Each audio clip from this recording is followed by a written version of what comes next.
Yo. What's up, world? What's up, everybody out there? What's going on? I'm Tyson. And this is the 224 podcast. 224 podcast. 224 shit. You already know what the fuck it is. Let's go.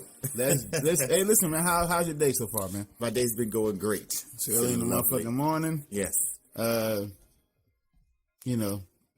Good Sunday. Mm-hmm. Record on a Sunday. Mm-hmm. Just to let y'all know, this ain't Monday shit. This is Sunday shit for Monday shit. Oh, okay. You know what I'm saying? But it's a couple of things. We just been living out the weekend. You know what I mean? Having fun. Uh-huh. We had dinner last night for Olivia. Uh-huh. Her birthday was a couple of weeks ago, but we decided to do a dinner this weekend. It was a celebration.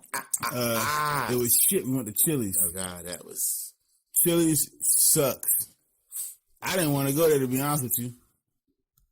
My mother-in-law, I thought my mother-in-law, that was her favorite restaurant. She was eating this shit. She was like, this ain't my favorite restaurant. I was like, well, who the fuck said this here then? Yeah. So everybody, all the adults looking at each other and like, it wasn't me, though. What the fuck going on? I had no decision in what the food that they were ordering, but it wasn't me. I just wasn't sure. That shit was trash. Chili, you can't even quantify Chili's as food now. It's just some sort of nutritional compound. Because it wasn't even tasteful. It was, but we're not going to badmouth Chili's. No, I am. The asparagus was terrible. But everybody cooks asparagus like that. No. Every restaurant I've been at, except for like a really high-end restaurant, cooks asparagus. I was about to say, because Matthews. No, that's high-end. You know what I'm saying? But that's. Oh my God. It's a restaurant in Jacksonville, Florida. It's amazing. The name of the restaurant is called Matthews. It's amazing. If you're ever in Jacksonville, please visit this restaurant. But every Matthews chain restaurant fucking amazing. Cooks asparagus the same. It's amazing. Like lightly watered in a pan with salt. Done. And I'm like, that's how you cook asparagus. Bro, this shit is, I'm so fucking done with this place, man. That asparagus was I fucking hate chain restaurants. This is, and I sound very privileged right now. It's very spoiled and shit. Especially in a fucking pandemic where niggas ain't got a lot of money. Yeah. But I promise you, bro, like Matthews is the shit. That's where we had our my wife had our reception for our wedding. Like, fucking love that restaurant, bro. It is expensive as fuck. I'm not gonna lie to y'all. Food. But I know I do sound. I mean, I fuck with Five Guys. I love Five Guys. Five Guys isn't a restaurant. It is. Five Guys is the deliverance of a food coma. Five Guys will put you down. Five Guys will put you down. Five Guys will put you down. The weekend's been going good so far. It's been going good so far. Okay, the weekend's been going good so far. Good solid weekend. But we got to get some shit right now, okay? Yeah, let's talk about what happened before the weekend. It's actually, it was before the weekend. Yeah, before the weekend. Some very disturbing shit. Some very disturbing shit.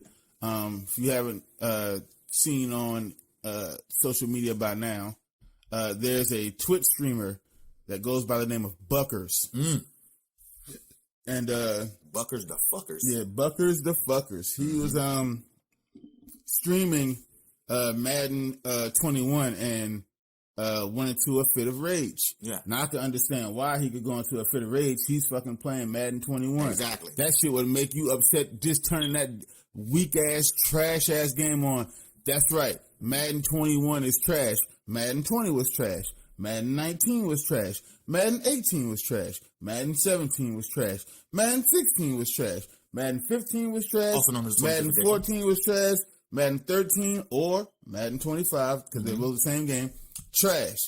The last decent Madden game was Madden 12. So anybody turning on any Madden after Madden 12, it's understandable that you can be upset because you obviously hate yourself for playing those weak ass and trash ass football games. Exactly the same. The coding's the same. The physics the same. They're the same game, just duplicated. You remember that football game?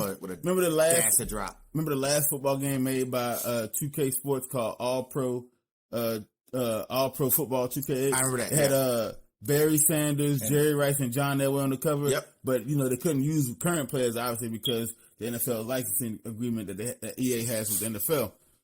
But that game that came out in 2008 is better than Madden 21. Straight up. Oh, wow. They niggas will get hurt and they'll like hold their knee and shit. The animations on the sideline, like players like hyping motherfuckers on when they going down the sideline shit, when they like catch a long pass or whatever, like everything about a game that was made 13 years ago is better than the current generation Madden right now.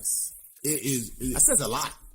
It says a lot about the company, bro. When Madden 21 first came out, it still had shit from Madden 20 in it. That's crazy. No, literally, there was banners and shit in the practice modes and like the training modes, where it said Madden 20. Crazy, and you paid another $60. $60 fucking dollars for that. Another $60 for that. And some niggas bought the deluxe edition, for like $80. Come on, man, suckers! You won't catch me. So again, we get on NFL's got a good machine. This ain't a tangent about Madden. This is a tangent about Buckkerz. Buckkerz, but I'm just letting y'all know you fucking play Madden. You know what I'm saying? There's a possibility of rage quit. Yeah. Not rage quit, just rage. Just simple, undeniable, uncontrollable just rage. Uncontrollable anger. Just by playing that game. Sheer uncontrollable So he was anger. playing that trash-ass game. He was. And getting waxed in it. He was getting quite handily beat the fuck up. Got the loss, right? Took the L. Couldn't handle the L. Nope. Broke a $300 controller. Yeah. So he's got to be some professional type of gamer. I mean, he's just a streamer. I don't know. He's not professional. Well, but to have a $300 controller. Anyway, the nigga broke a $300 controller. Right. So niggas like, okay, so why is this news, my nigga? Why are you talking about this? Just some other fuckboy gamer sitting in his mom's basement playing the game and live streaming on Twitch, right? But it's not. That's not the case, obviously. But it's not. We wouldn't be talking about some dumb shit like that on our podcast. Of course. You feel me? Because we don't care. Because we don't do shit like that. You know what I mean? We don't care about some, 26-year-old jerk off who in his basement eating Cheetos butt naked, playing Madden with a thumb up his ass. Like, we don't give a fuck about shit like that. The reason why it was a story is because he was doing all this shit with a 1-year-old baby on his lap. Mm-hmm. You understand now? You see the problem now? Yep. So, and all this shit was on camera. So he says on camera, bro, I gotta get the fuck off here before I fucking lose it. And he fucking takes the baby and he sits the baby down hard. Now, people saying that he threw the baby. He didn't throw the baby. He didn't throw the baby. Like, come on, this is why I wanted to get into it, because there's a lot of shit that we want to talk about his behavior, but it's also a lot of shit that we want to talk about in reference to how people reacted to it. You know what I mean? So he sits the baby down hard as fuck. We can't even sit and stun about that. I mean, he didn't body slam the baby, or he didn't throw the baby. Body slam the baby. He didn't throw the baby. He didn't chuck the baby. Enraged, so he's moving faster than normal. German suplex the baby. That you know what I'm saying? But he put the baby in the chair with a slight bit of aggression. No, I wouldn't say slight. It was a little more than slight. He sat the baby down hard. Let's just put it that way. He sat the baby down hard, okay? And then, started cursing at the baby. Shut the fuck up. Shut the fuck up. Shut the fuck up. Like that type of shit. And it's like, all right, listen, man. It's not a baby's fault. Look, he sucks at more than man. Let's address Buckkerz first, right? You're sucking at life right now. The problem is a lot of people are, and they don't do that to their children. You understand what I'm saying? Because of the pandemic, because of how our government responded, and I put that in air quotes, responded, because basically they really didn't. It's a shit response. We have the most deaths, most cases, most hospitalizations in the entire world. Like, we suck at the response to COVID-19. You can blame that on Trump all you want to, but there's more parts to the government than Trump. You know what I'm saying? He wasn't the only one that fucked up. CDC fucked up. Fauci fucked up. He fucked up. His administration fucked up. The fucking medical apparatus fucked up. Everybody on every level fucked up in the beginning of this shit, period. Okay. It is what it is. You know what I'm saying? Our whole government failed us. I got you. Bottom line. You know what I mean? So, but everybody's having hardships. Everybody's having a hard time. Everybody is having a hard time. Everybody is sucking at life right now. Okay. You cannot suck at life and then take that shit out on your 1-year-old kid. That doesn't make any fucking sense. You know what I mean? So, for him to do that to that baby, obviously, goes without saying. That's fucking crazy. It's fucking wrong. Yeah. You know what I'm saying? Shit move. Point blank, period. Shit move. You're a shit dad. Yep. Because you're a shitty person. You know what I'm saying? Yeah. It took a video game to expose it, but it took a video game to expose it. But it did expose the fact that you are a shitty dad and because you're a shitty person. Yeah. Everything You're a shitty Madden player because you're a shitty person. You're a shitty video gamer because you're a shitty person. That's right. You're a shitty streamer because you're a shitty person. Yeah. You're a shitty husband because you're a shitty person. That's right. You're a shitty father because you're a shitty person. Shitty brother, shitty cousin, shitty walk, shitty whatever. Shitty chicken. Because you're a shitty person. Would you like some of my shitty chicken? So people had got this video, start blowing up on Reddit. Oh yeah, so then you start seeing shit like Philip DeFranco and Boogie 2988. Yeah, it got viral fast on YouTube. You see a bunch of the bigger YouTubers started speaking on this, and they are going in. Yeah, this piece of shit should have his kids taken away from him immediately. You fucking deserve nothing less but the guillotine. This motherfucker deserves to die. Death upon him? I don't know if there was a death upon him. I think I'm being extra now. Okay, all right. But it's like, God damn. But they was like, take the kid away from him, get the fuck. No, this nigga shouldn't even be a dad no more. Da da da da da. And I'm like looking at this shit like all the shit that they're saying is hyperbolic. Mm-hmm. It's all hyperbolic. It's because you see shit like this, and now you're getting your feelings. You know what I mean? You're triggered. It's really exactly what it is. I'm triggered. It's triggered. So Phil DeFranco had a viewpoint. He's like, if he'll do this on camera, imagine what he'll do off camera. And I was like, okay, that's true in a sense. Mm-hmm. If he was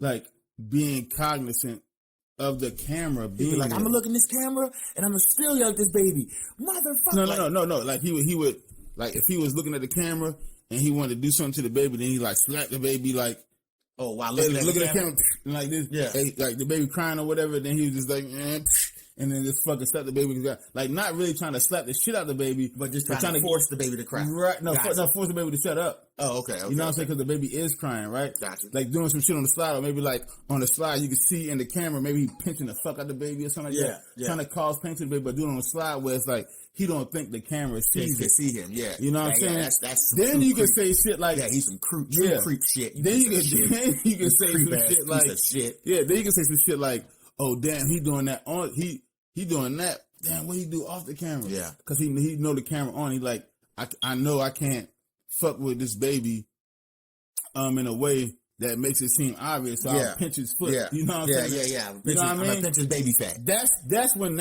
what Philip DeFranco said. That's when that thing. That's when that context is valid. That's when that context is, you know. It turns into something totally different. Right. That's when you like, oh, if he doing that shit on camera, imagine what the fuck he doing to that kid off camera. Everything that Buckkerz did on camera, the camera was on. In fact, he said, I need to turn this shit off before I lose it. He was already losing it. Mm-hmm. So really, what he was doing was pretty much the extent of his anger because he let the anger show while the camera was on. He was already mid meltdown. Right. So there's nothing you could have done at that point. I hope he was mid meltdown. I hope there's nothing more than that.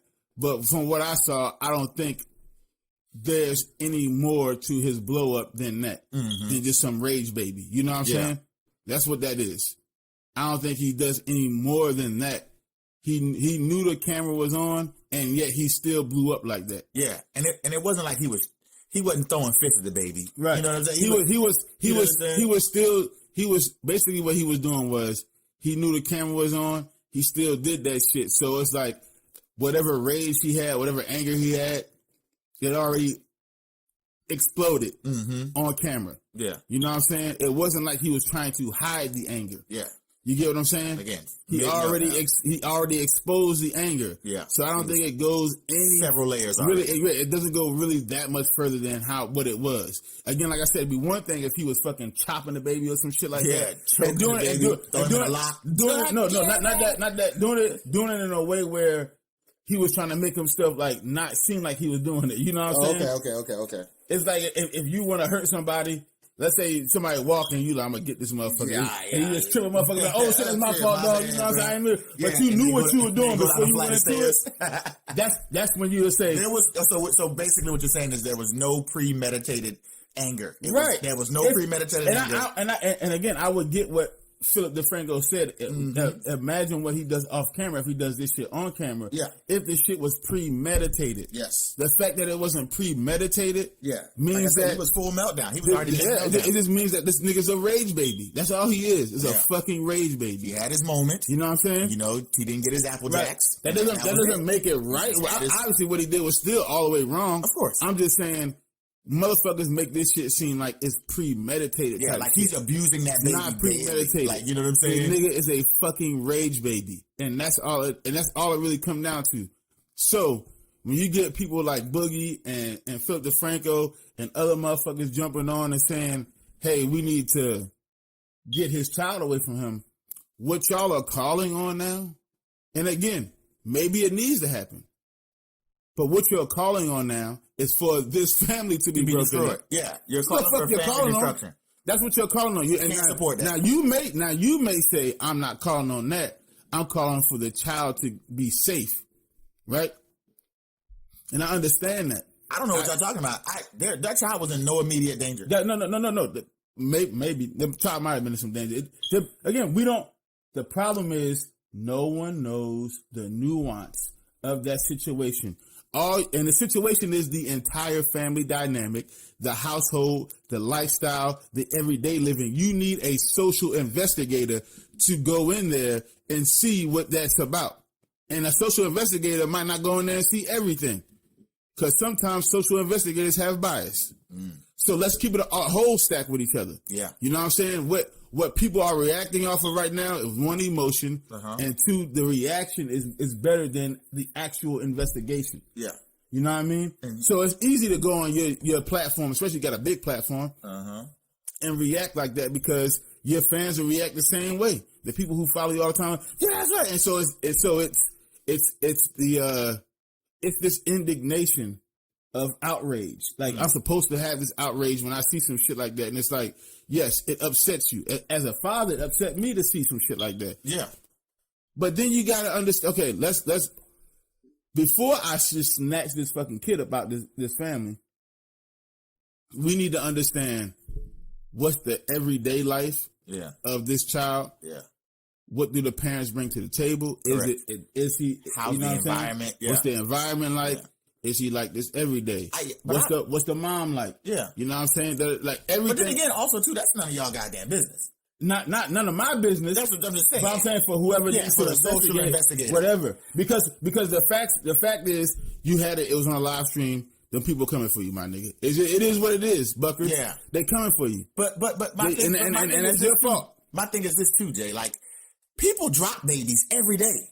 He just yelled at one. No, I'm not. You see what I'm saying? I'm not gonna sit here and chop up what's more egregious. You know what I'm saying? Because it's levels to everything. You know what I mean? And so we're not gonna sit here and do that. What I will say though is, what Buckkerz did to his kid is what 95% of black parents do to theirs on a daily basis, every day in the black community. Now, is that shit right? No, I'm not saying that. And I'm not trying to denigrate the black community either, because I'm a nigga. That's right. I'm from the hood. That's what my parents did to me. Yeah. That's what their parents did to them. That's what my aunts did to me. Most of them anyway. That's what my uncles did to me. You know what I mean? That's what everybody in the community does. Now, I don't do that to my children because I'm supposed to be the positive progression of my people. So my parents and everything that they did wrong, I'm supposed to either not do that, correct, or do the things that they did right but didn't do it all the way right. I'm supposed to do it better. That's right. I'm supposed to be the progression, right? So I don't spank my kids. I don't yell at my kids like that. I don't curse at them. You know what I mean? I used to spank them, but one time I spanked them and I felt so bad in my heart, bro. Like, that was it after that. That was it after that. So now what we do is, and Tyson is a fucking witness to this, because this is my actual little brother, blood brother, same mother, same father type shit. And he's in here and he'll tell you, like, what we try to sit him down, we try to talk to people, you know what I mean? Mm-hmm. Because what I found out going through my issues with rage, going through my issues with anger, stemming from our fucked up ass childhood, is that you just gotta talk to niggas sometimes. You realize when you start fixing yourself, like, oh shit, those are people too. Yeah, they're tiny people. One of the real issues in the black community is we look at our kids as lesser, not lesser, as property. Oh! They belong. I wonder where that came from. They belong to me. I know. I wonder where that came from. I wonder where that came from. So it's a very, very slippery slope. Slippery slope right now. But it's a slippery one. But slippery. They we as a community, we look at our children as property. You know what I mean? Those are my children. And the context when you say that is, those are my children, and I do whatever the fuck I want to with them. And it's like, or to them, with them or to them. You ever went to a convenience store and a black woman got a black man got her or his kids grabbed up for touching some shit? Hemmed up. Him the fuck up.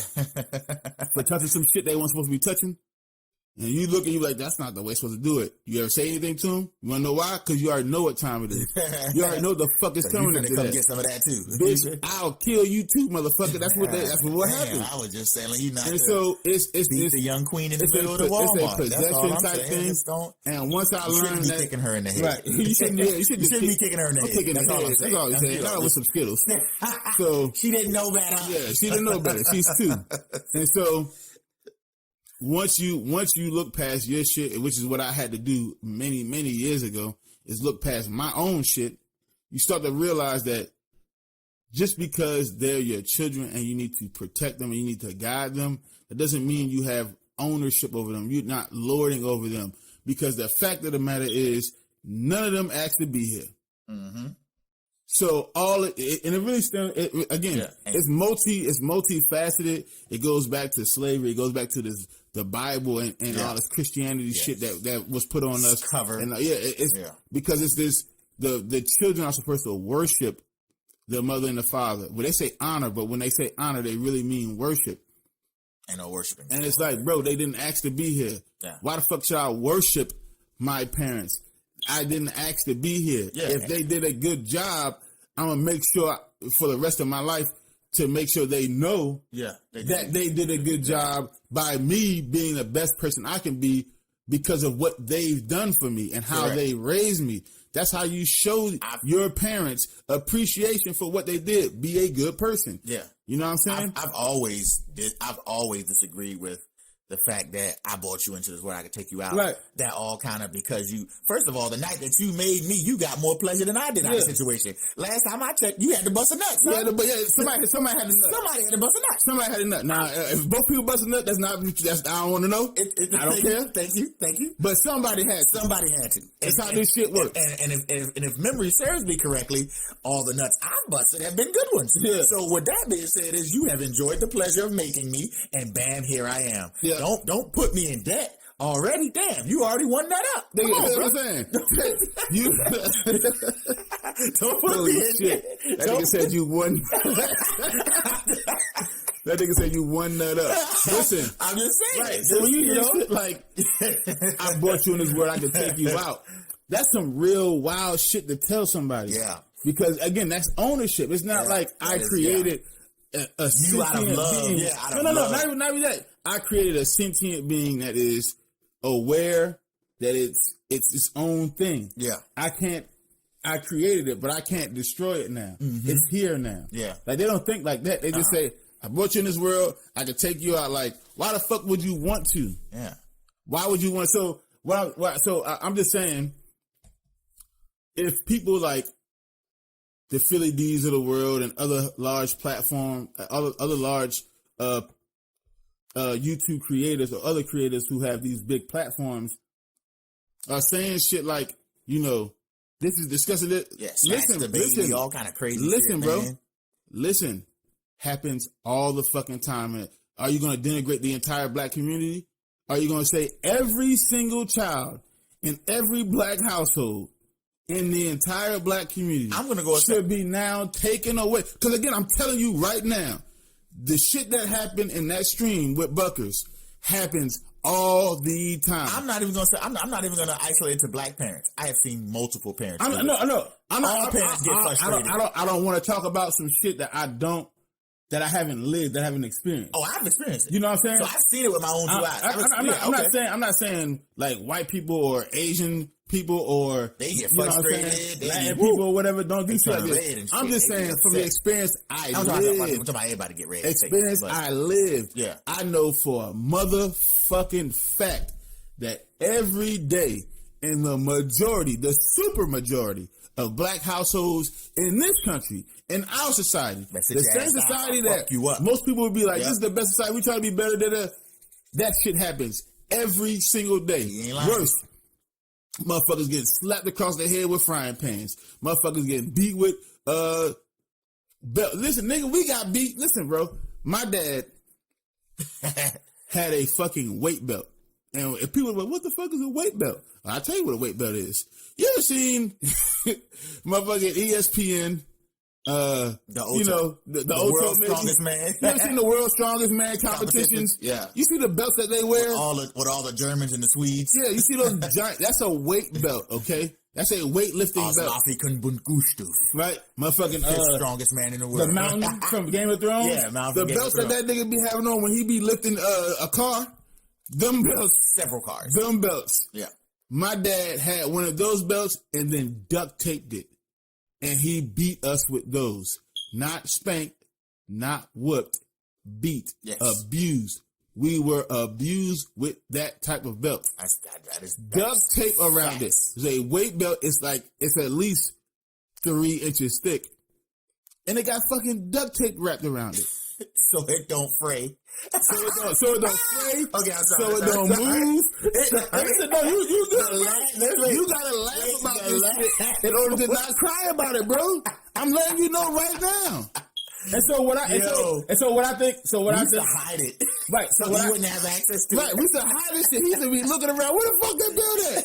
Niggas not getting nothing. You want to murder weapon so you can murder me? That bitch was under the carpet in the living room. That's a big ass not the what's that? I that's the carpet's bunching up. I don't know what that is. And that's what it was because a nigga didn't want to get beat by shit like that. So when I hear again, so I'm not, and again that was most definitely wrong because what people try to do now saying, oh, you're apologizing for him. No, I'm not. Whatever is coming his way, it's coming his way. He caused that. Correct. Nothing I can do about that. I'm not over that shit. I'm telling you. I'm over it. Can't do nothing for him. I even just said a couple minutes ago. Yeah. Hey, them people coming for you. Yes. So what all I'm saying is Buckkerz. The outrage to it now. It's basically like the same thing we talked about the last episode with censorship. With censorship. This is what it is. It's the cancellation of shit. It's like you're trying to cancel a family now. Mm-hmm. You know what I'm saying? I have an issue with that. Yeah, that's far-reaching implications. Farther than just the base level of I saw a 15-second clip. You're trying to take a child away from its parents now, and again, before you do that, have you exhausted everything? Mm-hmm. If it was, let's say for example, remember the Daddy of Five shit? Yeah. Okay, so it's a big YouTube channel. I'm sure everybody knows it wasn't that big, but it's a semi-big YouTube channel called Daddy of Five. The nigga was doing videos and shit, basically torturing his children. You know what I'm saying? And the difference between Daddy of Five and Buckkerz, because I've seen people draw a comparison, the difference is Buckkerz lost control. Mm-hmm. You understand what I'm saying? Yeah. So he was out of control at this moment. At that moment. Yes. Daddy of Five was scripting the shit. Yeah. Again, so it's premeditated. Yeah. Premeditation. You understand what I'm saying? Correct. Buckkerz didn't care whether the camera was on or not because he just lost control. There you go. He was already gone. Rage. Yeah. There was no premeditation to it. The fucking the pieces of shit from Daddy of Five, they were writing scripts to what they were going to do. Mm-hmm. It was premeditated torture. Yeah. You get what I'm saying? Correct. And that's the real difference. It's the thought process behind what happened in each instance. You know what I mean? Yeah. So do you now say this person is done because they lost control given the context of what they did?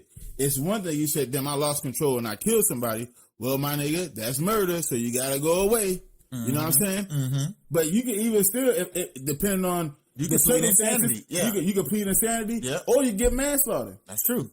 You know what I'm saying? For instance, what was Cuz who hit somebody on the road? NFL player. Oh, I think about him all the time. He hit the dude in his Bentley in Miami. Right. He played for the Patriots. And played for Brown. Stallworth. Dante Stallworth. Yep. Dante Stallworth killed somebody. Literally killed someone. He was drunk driving. His Bentley, his luxury vehicle. He killed somebody. Wasn't premeditated. He was drunk, obviously. Wasn't in his right mind. Nope. Could have got clipped for murder, but he got manslaughter. Yep. You know what I'm saying? Because of whatever the judge thought the context was, plus whatever money he got from the Patriots. That was... And he did 2 years, man. Yeah, that was 2 years. The punishment for that. So you have to put in context to what the situation is. You know what I mean? What happened with in order to understand the situation fully. Mm-hmm. But you can't just, again, when you see shit and you react off of emotion without thinking about it, without looking at the situation for what it is, you get the reactions that you get from Philip Frank. And again, I'm not upset with him that he thought like that, because maybe that's just the dad coming out of him. You know what I'm saying? Yeah. And he said on a lot on his platform that, you know, he used to be abused as a child too. You know what I mean? So it might just be some more shit of that coming out. Like he just really hate that shit because of the shit that he went through. And I can understand where he coming from, because you know, we feel the same type of way. But that don't mean that you should lose contextual, you know what I'm saying? You should lose the contextual basis, brevity of the conversation or of the situation. You should not throw away the context because you feel a certain way. Yes, you correct. Don't know how much this happens. Mm-hmm. You don't know how angry this motherfucker gets. Maybe that's maybe that was it takes place. None of that. Maybe that was the tip of the maybe that was the end, the peak of his anger, of his rage, his rage at that moment. You know what I'm saying? Maybe that was it. Because again, like I said, the camera was rolling. Yeah, but he wasn't punching, biting, kicking, slapping. I don't even want to equate to that. I'm just saying, whatever the rage was, whatever the peak of it was, it was on camera, and he didn't care whether the camera was rolling or not. So obviously, at that point, it's no longer premeditated. He just full blown rage mode.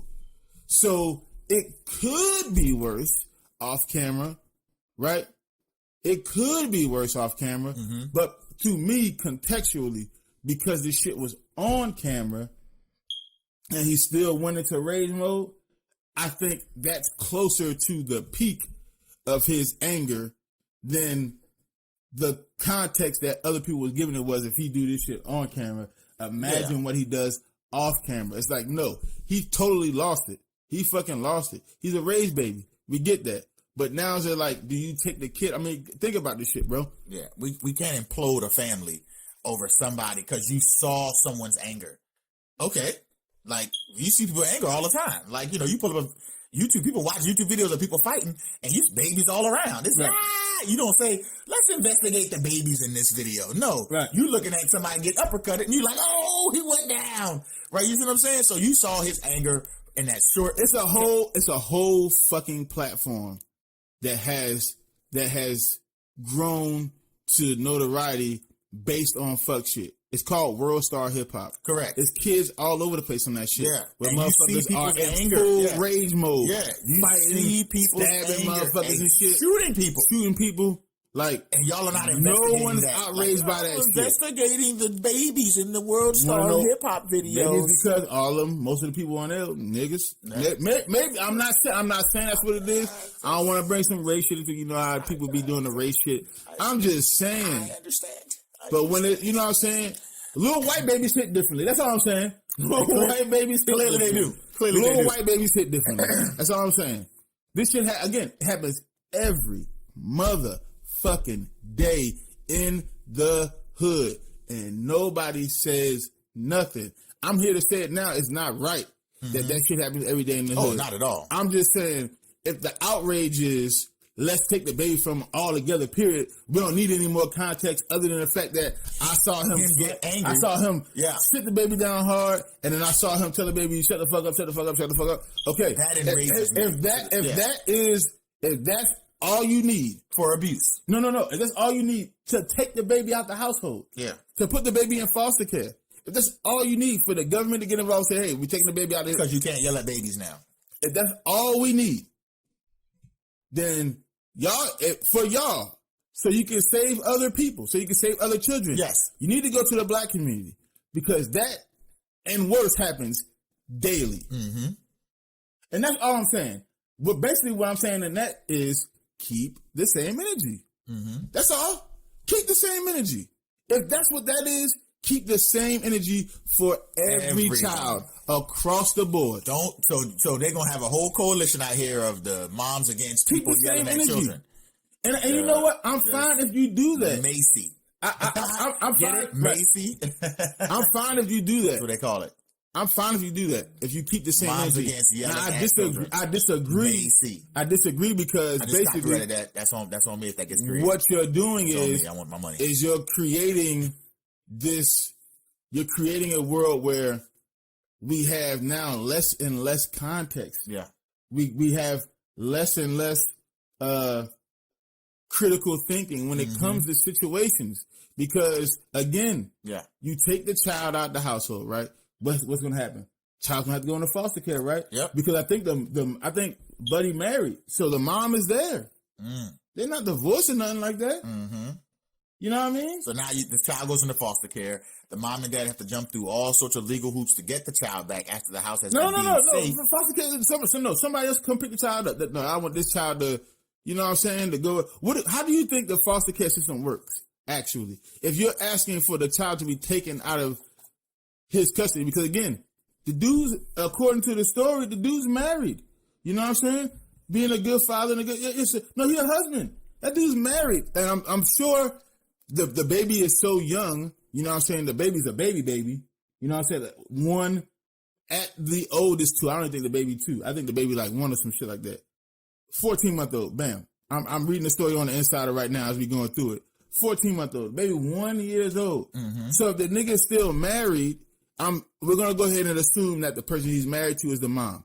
So now you're talking about taking the baby out of the entire household from the mother, the biological mother and the biological father who are married and living in a household together. So you're trying to rip the baby out of the family, right? Yep. The baby goes to foster care. Listen, we have 2 foster brothers.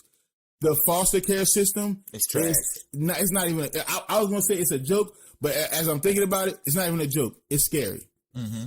That's what you want to subject this little kid to? Yeah. The chances of this baby, if the government says, you know what, that little thing right there, that was enough. That video, that was enough. Taking the kid up out of the situation.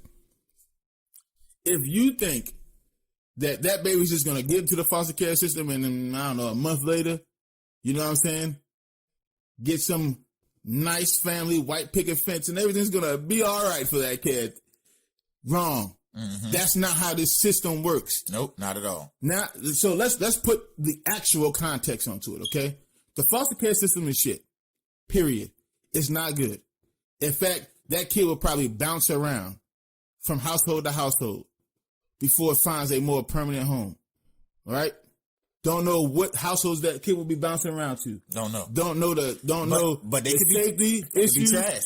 It could be a good household. More than likely, though, again, I have 2 foster brothers. We have 2 foster brothers. Mm-hmm. More than likely, the household ain't going to be good. No. It's somebody who's getting a check from the government, mm-hmm.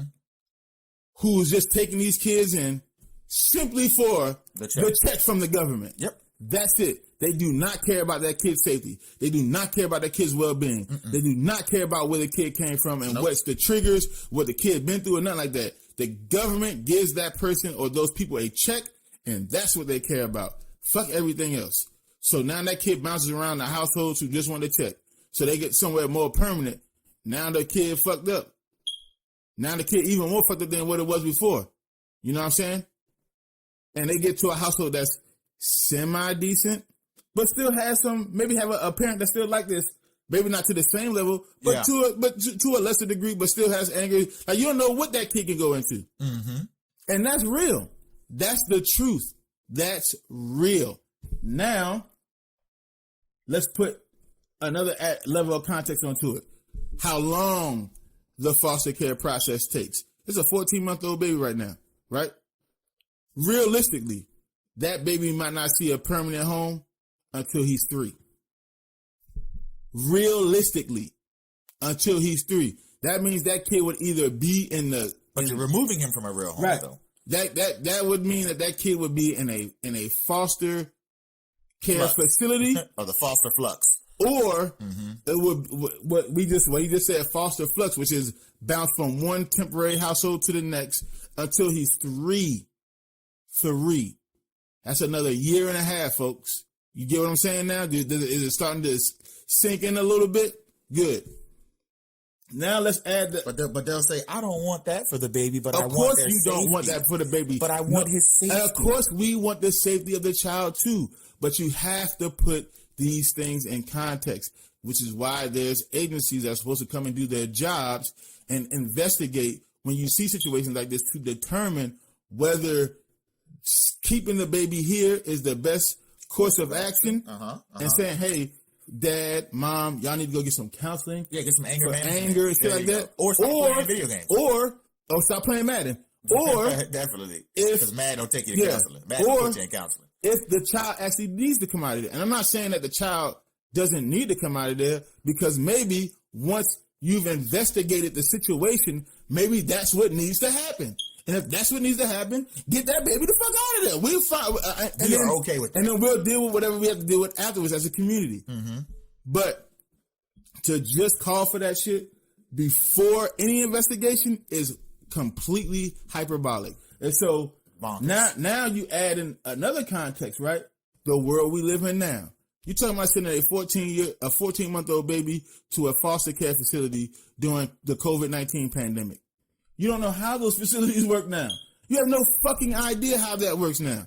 I'm sure they got some measures and other safety measures in place to make sure everyone's safe, but you don't know that for sure, do you? You don't. There's no way to. No one is even talking about, hey, how the fuck does the foster care system work during this pandemic? We don't care. Get the baby out of there. Don't know. You just say, don't care. Let's get the baby the fuck out of there. That's it. Just get the baby out of there. I don't give a fuck what. As long as we get it away from him. Yeah, because he's the bad. devil. Because he makes me feel bad. Listen. We know what that devil is. I don't know for sure what's going to happen with the baby over here in foster care, but I know that man is angry. Yeah, and he sat that baby down hard. Some people say slam, throw it. I'm like, okay, that's again hyperbolic, but he aggressively handled he was very aggressive with a fucking 14-month with a 1-year-old baby.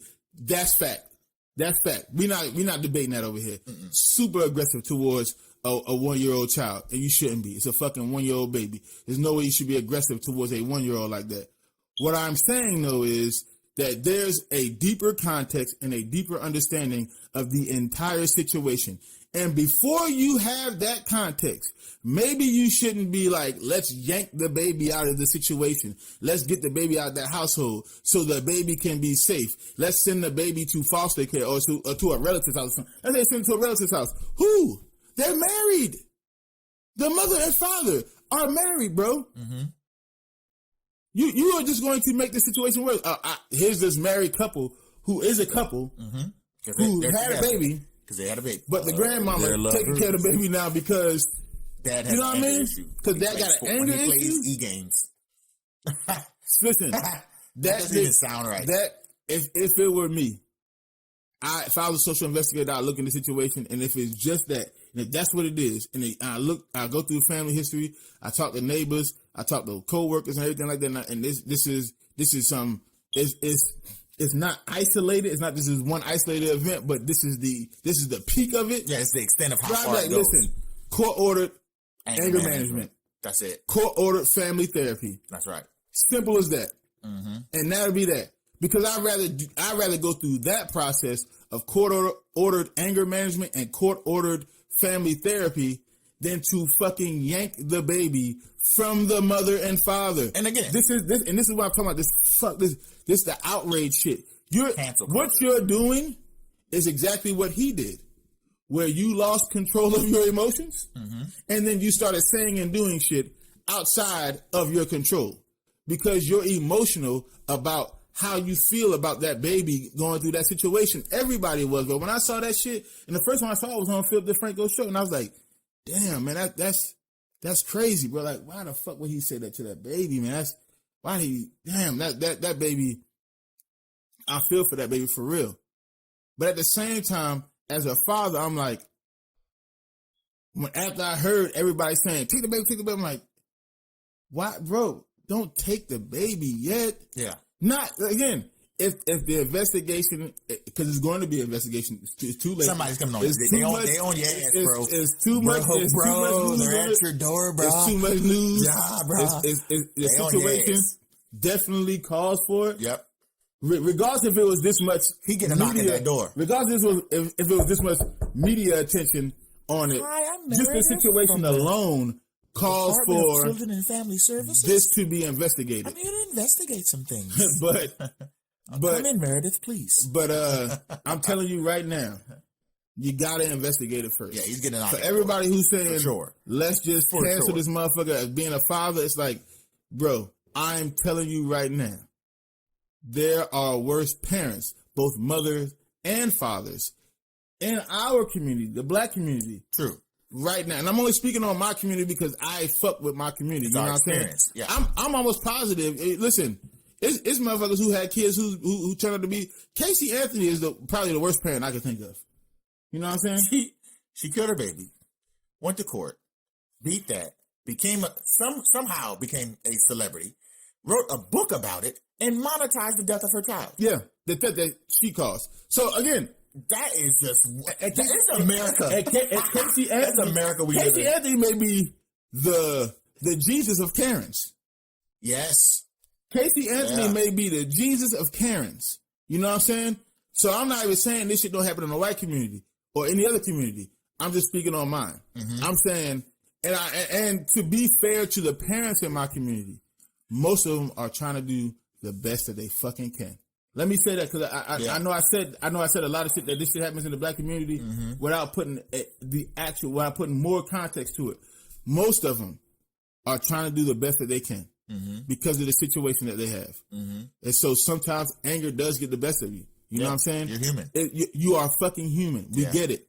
Yeah. Sometimes when a mom come home, you know what I'm saying, from working 3 jobs, and you know she get home to her kids and they ain't got no homework done, she might flip out. And they fucking the house up. Yeah, she might flip out. You know what I'm saying? Sitting down and talking to niggas and it may have, in a moment of rage. Right, it may have, talking to him may have given her more context to why they didn't do homework. Maybe they're like, well, you ain't hear them. You know, maybe some shit came out where it's like, you never hear, Mom. You only doing this shit. Some after school special shit. Me and Jamal was motherfucking, all I want to do is play basketball with my niggas. Like, that type of shit. Yeah. And so she may be like, damn, maybe I need to be here more. You know what I'm saying? A little too much. Most black parents, especially black mothers, don't think like that. Because the way they try to in order for her to do what she needs to do to provide, you got to do what you got to do. And it's like this faux accountability for a child that you will put on an adult. And it's fucked up that it's like that in the hood, but that's exactly what it is. As children in our community, we get so much responsibility and accountability because, to be fair to the parents, they're trying to teach us when we get out there, when we get into the real world, it's going to be hard. So you need to be accountable for yourself. So you need to be responsible for yourself because but I'm 3, you Mom. Can't make the same mistakes. But I'm 3. Right. But you can't make the same mistakes that your white counterpart can make. That's true. You can't make the same mistakes that your Asian counterpart can make. Absolutely not. So it puts the children in a situation of uber responsibility and uber accountability that is unfair to the child and to the parent to a certain degree, because now you look at them in that way.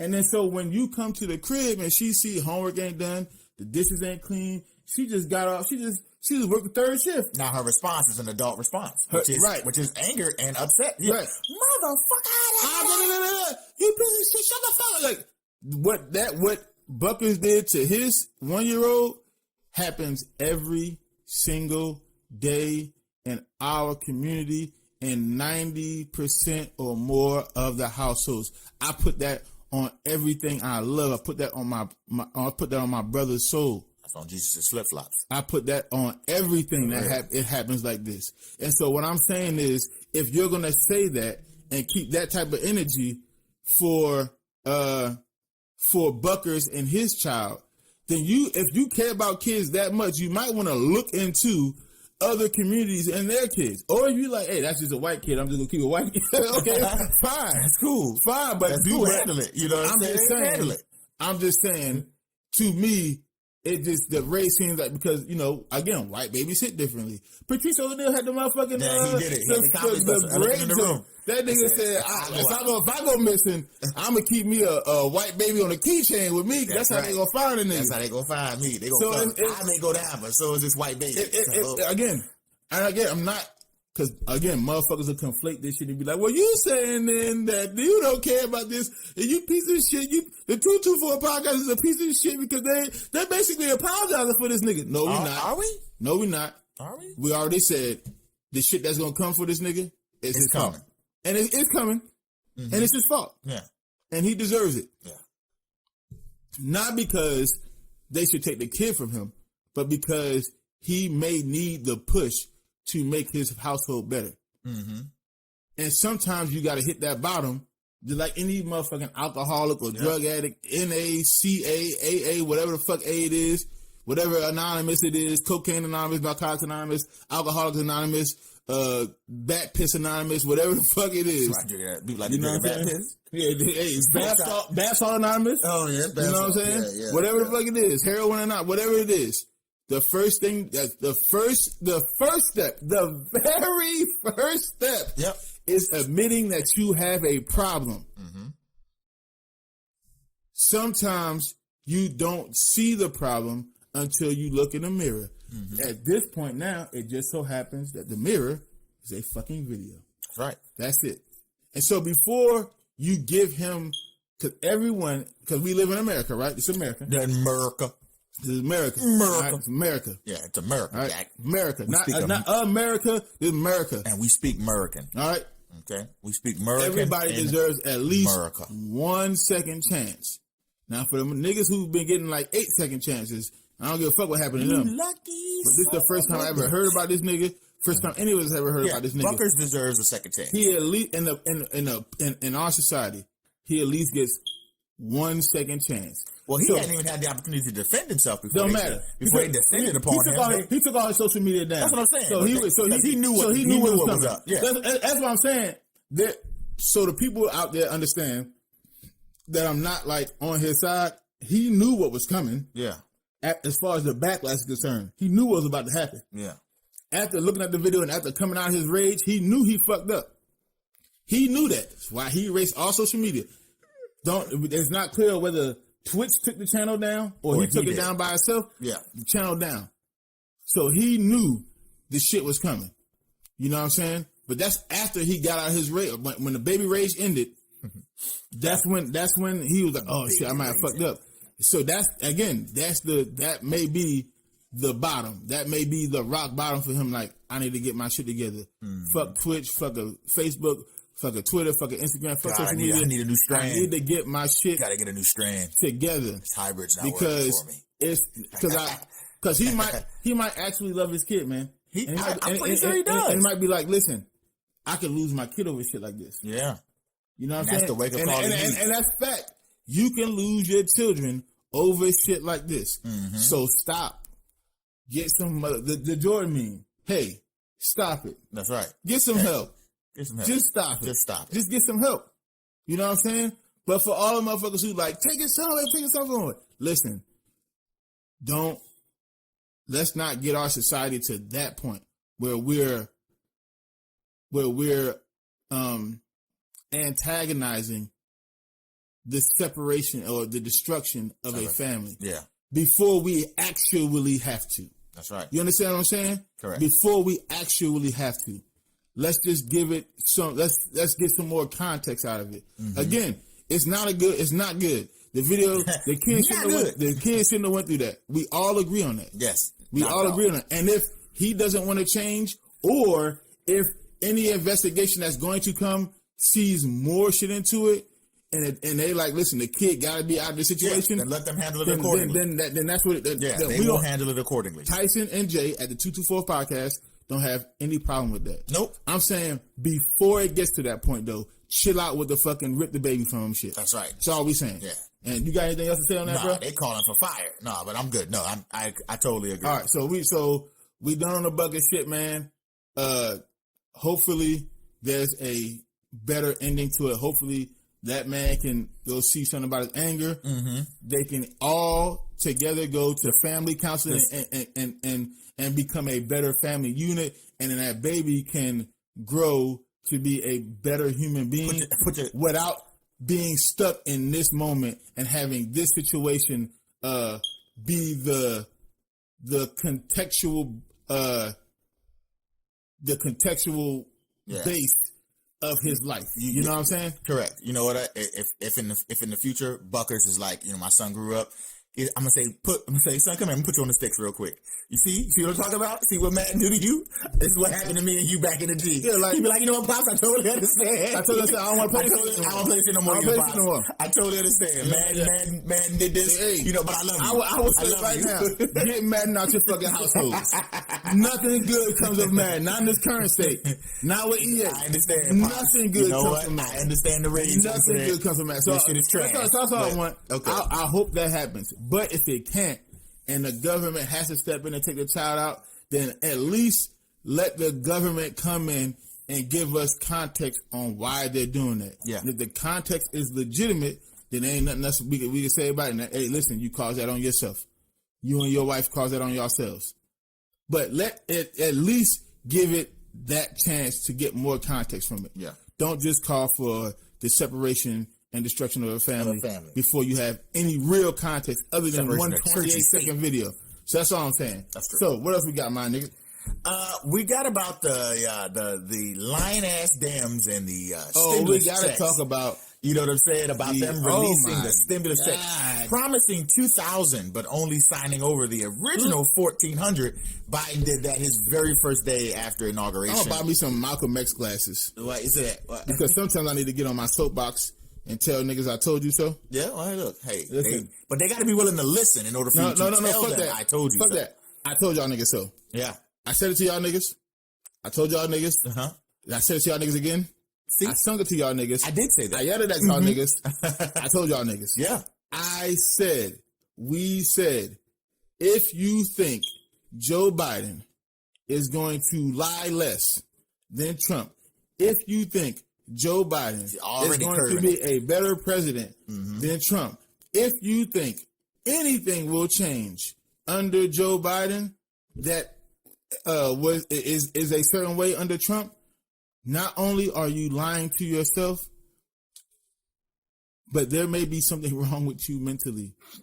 And you may need to go get some. Listen, I call for therapy for especially it's delusion. For niggas. It's delusion. We need, as a community, we need to go to therapy, which one will help with the first thing that we was talking about today, the Buckkerz situation as parents, and two will help with everything else. Listen, in order to become better everywhere else, you gotta start with yourself. You gotta look in the fucking mirror. If you don't, then nothing will change. I'm telling you. Yep. And this is a part of the reason why niggas blindly, consistently, foolhardily keep voting for Democrats.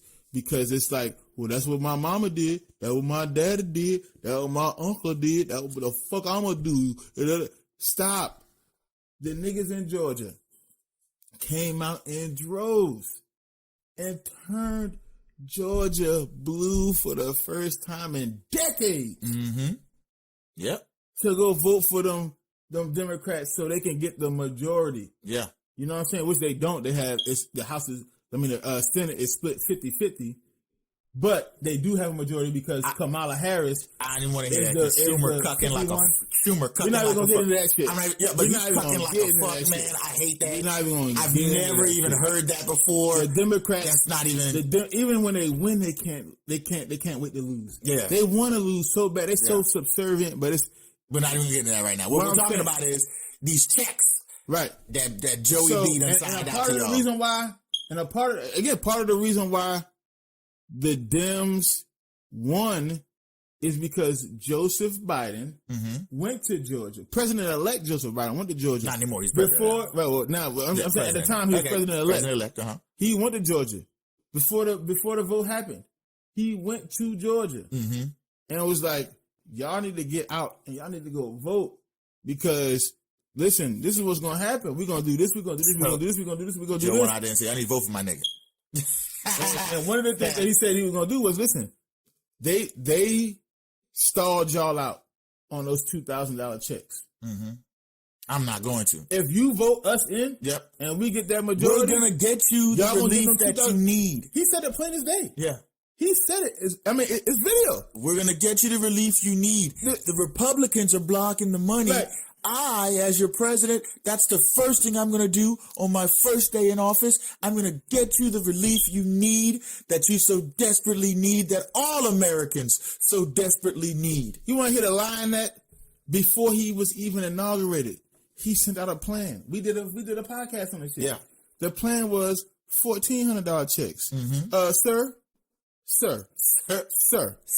Didn't you just say a couple of days ago that we was going to get that? If you vote my niggas in, that we gonna get them $2,000 checks because we gonna have the majority in the Senate and we already have the majority in the House. Listen, we were doing the math. We gonna get the checks. That's what it seemed like was that the money wasn't really there. But don't worry, I'll still tell you 2,000 and I'll give you 1,400. I'll just owe you the 600 on the back end. No. For all Americans. This is the rhetoric now. Yeah. Because Kamala Harris went on Twitter. This is the rhetoric now. We're going to send out those $1,400 checks to make the $2,000 check promise whole because of the $600 you got before. That's the rhetoric now. Gotcha. See, we already gave you $600 of those $2,000. Now we're going to give you the other $1,400. See what we said? We weren't lying. One line. Yes, you were. You said $2,000 checks on top of the $600 that they already gave. The paltry $600 that was a slap in the face. Doesn't sound right. Come on, bro. Stop yawning on the mic, bro. I wasn't really yawning. I yawned and I turned away from it. You know what? Quit calling me out. Anyway, the 600. Goddamn. It's 2,000 in total because math. And how they believe it is that this 2,000 is going to work. It's going to work for you and your family. Now that's enjoy it and shut up. That's a spin. That's Kamala's trying to give it. But it's some motherfuckers that are saying, why would we get this? Is Democrats, not Republicans. Democrats. Again, they have the tiebreaker in the Senate. Yeah. They have the majority of the House. And they have the White House. Yeah. There's no fucking way possible that this should not happen immediately. It's something I'm saying, hey, that 2,000 or 1,400 or whatever you want to call it, man. That's a little too much. Hey, look, I don't think they should get it. Look, y'all. Go take the vaccine. Yeah. Then you don't need it. You just go to work. You go back to work. Remember? What job? It's still hundreds of thousands of people applying for unemployment weekly. Listen. Hundreds of thousands. That means within a month, 1 million and some change more people have applied for unemployment. Crazy. Bare minimum. Crazy. Applied. Not like, oh, I'm getting a check and I'm just doing it again. No. New unemployment cases. Hundreds of thousands. I think last week it was like another 800,000 or something like that. Jesus. So again, these are new applicants, not the ones who are already in the system, who are already getting the checks weekly. New applicants. New. Bro, come on, man. What job are you talking about? Where, Rich?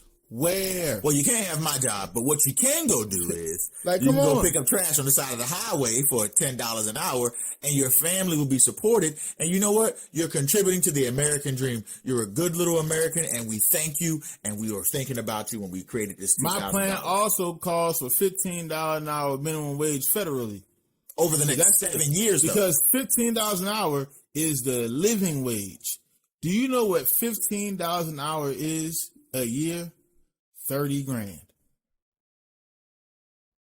Let that marinate for a little bit. Don't even say nothing. 30 grand. Let the people hear. Let it marinate for a second. Because motherfuckers may think 30 grand is a lot of goddamn money, but it's nothing. Especially if you got another person that you live with. Just one more person. If it's just you by yourself, maybe. But no, just let it marinate for a second. All right, you go ahead and say something now, bro. Go ahead. Nigga can't even say nothing. I just $30,000. Come on, y'all. Y'all making it sound like it's like, oh, it's such a good. The living wage cannot be $30,000, right? You know, and that, you know, that's part of the trap too, right? $600 a week. Yeah. Listen, part of the trap is this, right? America, if your government, the people who print money and set tone for the market, whatever, right? They say, oh, $30,000 is the minimum wage living in America, right? So you're always living in debt. First of all, you're gonna always be living in debt, and it's like, yeah, $30,000. So $30,000.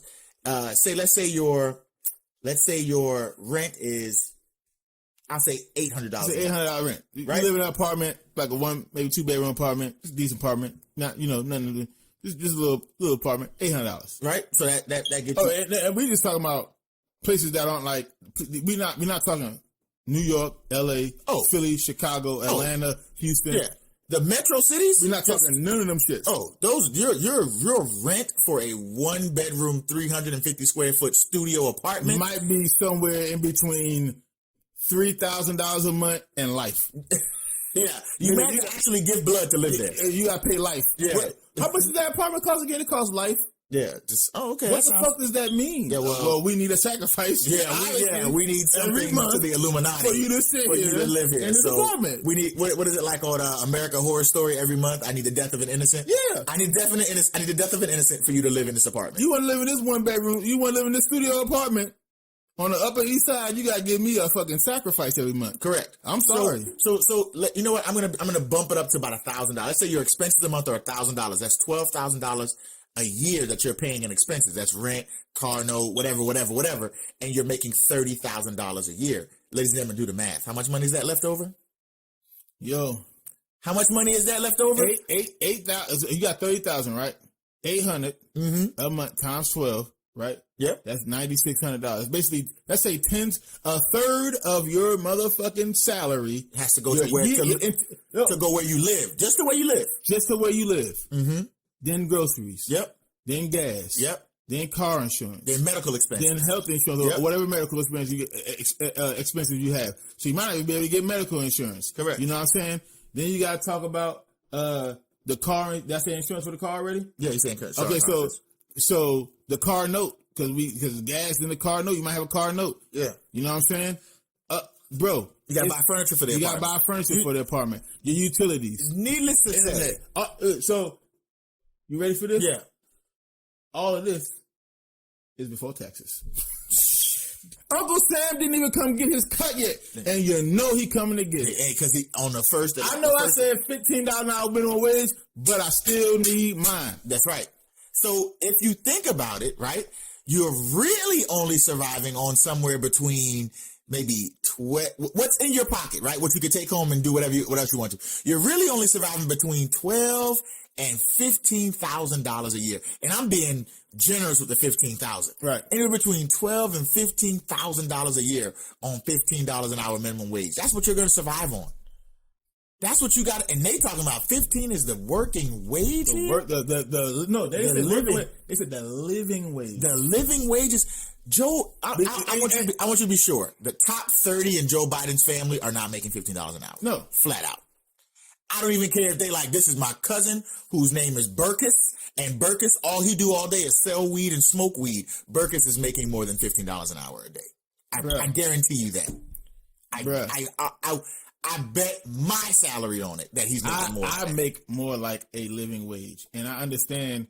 I'm not gonna put my business out here, obviously, but I make more like a living wage because I get to save money. I get to go out and have, you know what I'm saying, dinners that cost, like we could go blow $120 at Chili's with shitty food, you know what I'm saying, and it not be an issue.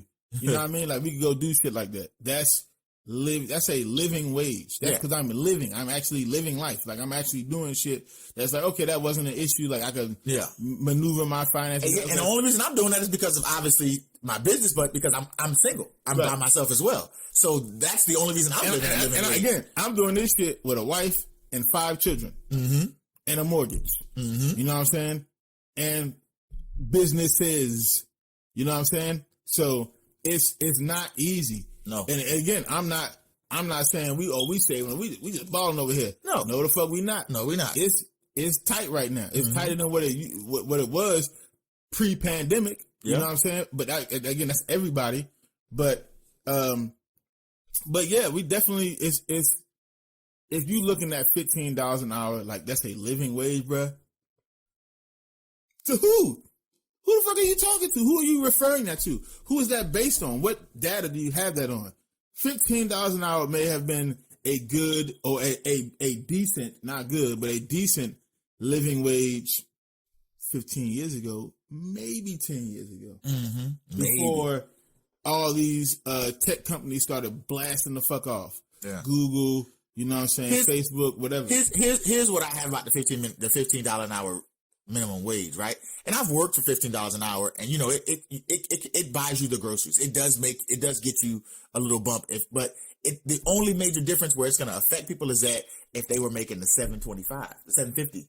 And now, exactly. You see what I'm saying? So you have to already be living below the poverty level. If you fucked up at $13.50, you're going to be fucked up at $15. Thank you. So you had to be already accepting the $7.50 for the national minimum wage, already living below the poverty scale. Right. And now this $15 an hour bump up is going to still keep you above the poverty scale, but you're 3 steps up. Right. You see what I'm saying? So it's not going to it's not going to create generational change. Basically, it's not going to change generational doubles what wealth. You got. And so what's going to happen is those people. But if it pumps you in a different tax bracket, no. If you make more, you gotta get taxed more. Uncle Sam's coming for his. This is the nefarious thing about it. What's going to happen is if again, think about what you're saying and what's going on and how they're positioning this shit. If you are paying all your bills, let's say you're on government assistance right now, right? Say you're on welfare. You know what I'm saying? And you make $7.50 an hour. You work at McDonald's. You're on welfare, and you need the food stamps obviously to get food. You know what I mean? And you need the housing because you can't afford, your own housing with $7.50, with $7.50 an hour. Well, now you're getting double. So guess what they're gonna do? Take your ass off of housing, off of Section 8, and they're gonna take you off of welfare. They take you off of Medicaid. They're gonna take you, or they may not take you off of Medicaid, but they're definitely not gonna give you food stamps. Nope. And they're not gonna give you housing. Yeah. Because now you make enough to pay for it. So now all the things that you didn't have to worry about because the government was supplying that through assistance, now you have to. So this is the nefarious plan. You gotta think past the $15 an hour. Oh, they gonna pay me more. No, this is a way to cut the government assistance programs. Listen, because they'll probably spend more in a year fiscally, the government, on giving assistance out to people than saying, hey, everybody who used to receive benefits? No, who hires people? I was paying for it. Who hires people like for an employee? You got to give them $15 an hour because now it's not on me anymore. It's on the discretion of who's hiring. Correct. To give you the job or not. If they give you the job, they got to pay you $15. That's right. That's all it is. Do you think you're gonna go if they pass this shit, which they may? They may. Yeah. They haven't done it yet, so it's still to me it's still 50-50. But they may. That's higher than what it's ever been. 50-50. Yep. But let's say they pass it. You think McDonald's gonna keep all these motherfuckers? No, McDonald's been wanting to automate. It's just gonna we're gonna automate now. We're gonna invest our finances into automating the restaurants now. I'm not gonna They're already doing it. They already have it. You can go in and press the screen now. You're not talking about it. At one point, especially like lunchtime, it may be like 8 or 9 motherfuckers working at McDonald's. It's gonna be a 10 employee staff restaurant. Yeah. At any time during lunch. Yeah, it was booming. That's $150 per hour in employee wages. That's just the workers. That's not counting the manager and right. That's just the workers. I ain't counting the overhead. managers. Yeah, Right. we're talking about the electricity. So the managers who were probably getting $15. Listen, no. Mickey D managers get paid well. They're managers. It depends on where the Mickey D's is. Depends on how long the manager been there. Depends on how good the manager is in reference to that specific McDonald's. If it's a money pot for the. I was gonna say because the one I applied for and the one they were gonna offer me, that was like $55,000 a year. I was like, damn. Right. You know what $55,000 a year is? $27, $28 an hour. Yep. I'm making that anyway. But. So what I'm saying is that it's not what it seems to be when you say $15 an hour. Yeah. The reason why people say that is because a lot of people in this country make $7, $8, $9 an hour. And let's not even talk about wait staff. Right. Who make $2.50, $3. And it got to depend on like the greediest motherfuckers like you. The cheapest motherfuckers to try to give him a $2 tip for a $100 bill. I hate what type of shit is that? So I hate poor tippers. You know what I mean? I hate poor tippers so much that if I'm out with someone and they poor tip, I not only bash them, I don't give a fuck how you feel. I bash you and I tip over you. I'm that motherfucker that. Yeah, you know what I'm saying? Over tip. Yeah. Because I'm extremely conscious about what the fuck they go through. Thank you. So on a $60 bill, I may tip a motherfucker $15, $20. Yeah. I tip no less than 10%, and that's me skimming it. 10% is but it's either 15 or higher. Like I skim at 10. Like if you don't tip 10%, what's wrong with you? I'm gonna keep it a buck with you. I've heard from and talked to waiters and waitresses. Even though it says it on there, you can tip at 10%. That's disrespectful to them. See, now what I'm saying, that's disrespectful. And again, that's if you give me shitty, absolute poor. I never not tip. Think about this for a second. It's a $10. Let's say your food was $10. Yeah, you give me $1. That's 10%. That's 10%. Fuck, I'm doing like hey, look. Like that motherfucker skit off the Chappelle show where that nigga he had the corporate job, he had to keep it a real moment went wrong, and nigga was cleaning the window. That nigga said, "What is it? $1? Nigga, I got kids. I got kids. And that's real, nigga. Yeah. Fuck is you talking about? So if I had a $10 bill, I'll probably give him a $3 tip. Because that's now it means more now. Yeah, you know that sounds about right. Sounds about right. Cause even though the whole meal altogether costs a little bit of money. Yeah, I tip at takeouts. I tip when I go pick the food up. I'm doing the damn work. All you did was cook. Now that is where we disagree. If I go get my shit and all you did with the restaurant did its job and make the food, and I gotta go pick it up, and no one's waiting on me, no one's like performing a wait service on me. Yeah. Bruh, if you want a tip, I got a tip for you. Get out the restaurant game. Stop doing this. Because you ain't getting no more of my money, motherfucker. I did the work. I came and got it. You didn't do nothing but you a restaurant. You cook the food. That's what I paid for. You cook the food. I came and got it. Why do I need to pay a tip for I pay tips to waiters. I don't pay tips to restaurants. And that's what the fuck you're doing. Okay. You pay a tip to a restaurant. The waiter's not getting that money. No, waiter's not getting that. There's no waiters in this. So that's what we disagree at. But anyway, like I said, hate when restaurants do that. I'm about to go and hold on. I need to say this. I hate when restaurants do that fuck shit. Hey, you order something online and they say, hey, tip what?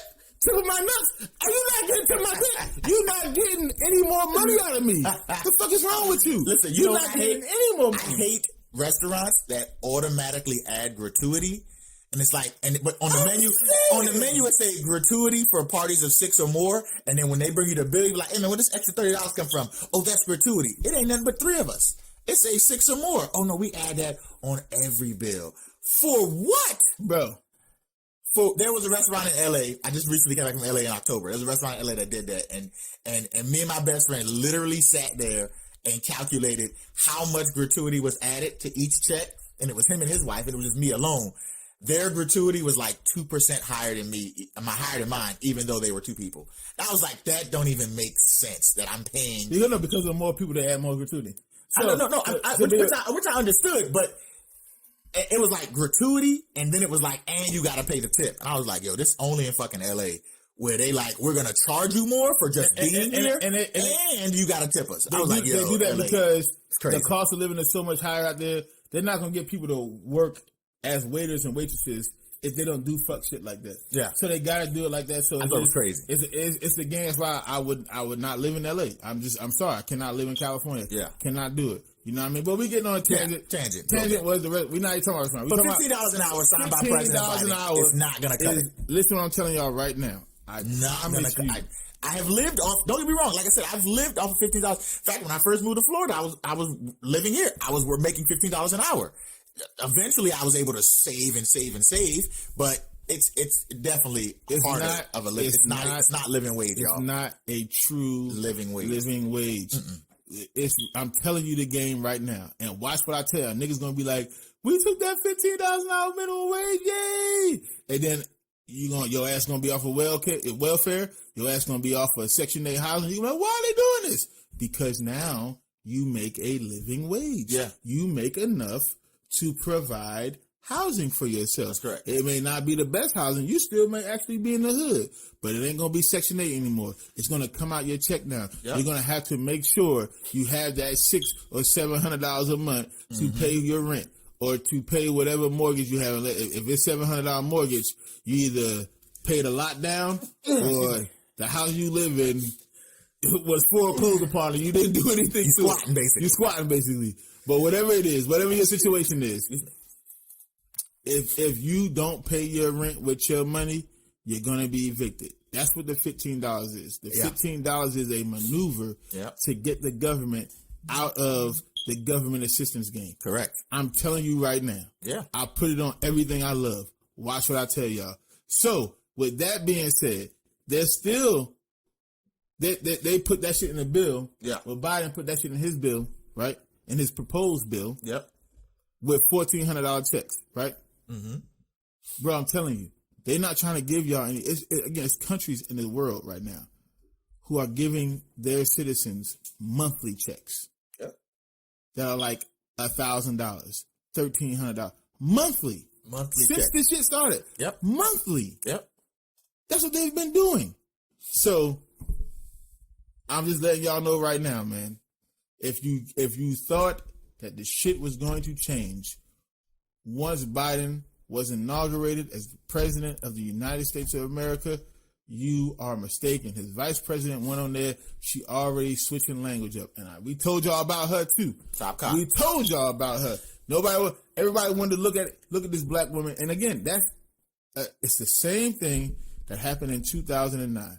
It was the imagery of it. It's look at this black man being inaugurated, being sworn in as the president of the United States of America. This is the first time this ever happened in the history of this piece of shit country. And I say piece of shit warm-heartedly because I'm from here. But again, I have pieces of shit in my family. I love my family members, but I can still say, hey, that's my cousin. I love him. That cousin's a piece of shit. That nigga got some issues. Yeah. That's a piece of shit right there. POS. Whole POS. You know what I'm saying? Right now, where we are, especially after all the liberals, look what Donald Trump did these last 4 years. If that's what you're saying, then essentially you're saying this country is a piece of shit, right? That's what you're saying. If Trump was all this and all that, then we were living in a piece of shit country. It didn't just instantly turn. It wasn't a magically delicious piece of shit. You know what I'm saying? Yeah, it wasn't a magically delicious. A Prince Charming country. Joe Biden been president in less than a week now. Yeah. It takes a little while longer for a piece of shit to change from a piece of shit to a decent thing. You know what I'm saying? So yeah, this is what we live in right now. That's right. If all the motherfucking conservatives like, we don't live in a piece of shit, and you think it's a piece of shit country, then you should get out. Well, I will just say to that conservative person, your brethren, and they went to the Capitol on the 6th of January, which is, again, like 2 weeks ago. Yep. Or almost 3 weeks now. And they just tried to kill some of our senators and representatives. That's all they did. That's all they tried to do. Assassinate AOC. Let's get Nancy Pelosi. With Chuck Schumer at. Like, it was a literal assassination attempt. It was a literal coup. People died. It was an insurrection. People died during that incident, during that tragedy, during that insurrection. So before y'all come before the conservatives come at me, I'm just saying, those things happen in pieces of shit countries. That's all. That's all I'm saying. Because that's what y'all said. That's what your leaders said. That's what y'all your leaders called them shitholes. You call them shitholes. Verbatim. Those type of things happen in shithole countries. Shithole countries. Not here in America. Right? So that's all I'm saying. Countries. So to the liberals, it's a piece of shit country because y'all said it was. Because of the leader that was in, made it a piece of shit country. And again, a week removed from that doesn't mean we're now not a piece of shit country. Yeah. And then to the conservatives, again, what happened on the 6th, the piece of shit insurrection that happened, that only happens in piece of shit countries. I just want to get that context. Yeah. Because I said piece of shit country and people start coming at us. Your explanation was thorough. All right. So, so very well laid out. Piece of shit country, I like it. Right? What's going to happen is that Biden's going to keep the piece of shit country government, the piece of shit government running at piece of shit peak levels. That's all he's going to do. Yeah. He's going to get back to piece of shit business. Yeah. That's it. Yeah. See, we had pristine piece of shit performance. Right. We had triple P. We had bare minimum the piece of shit performance. Yeah, but now Trump in. We're going to go back to the Obama days. We're going to go back to the Bush days. We're going to go back to the Clinton days. We were flying cold, baby. Pristine piece of shit performance. Piece of shit. That's it. Piece of shitness. That's it. From this government. Piece of shit. That's all. That's it. That's all that's going to happen. It's not going to be anything more than that. We're just going to be more of what we normally are, and that's just not fascist, but corporatist, neoliberal pieces of shit. Yeah, that's it. It's all it really is. He don't want to give y'all money. He want to give the rich motherfuckers money because they're going to take that money and then give them money. Because if they get tax cuts and they get subsidies, they can then put that into their business more, right? So they can. So the majority of that money is going to go into the CEO's pockets, obviously, right? Yep. Think of Amazon. The more money he can get, the more money Jeff Bezos can make. The more Amazon warehouses he could build. Oh my God, I'm tired of those things popping up. The more money he's going to make. He's not going to pay taxes, right? So it's not like the government's going to get it because if they pay taxes, then that money has to go back into infrastructure and education, because that's what taxes are meant for, right? That's where they're supposed to go. So they're not going to pay taxes because then why would you want to?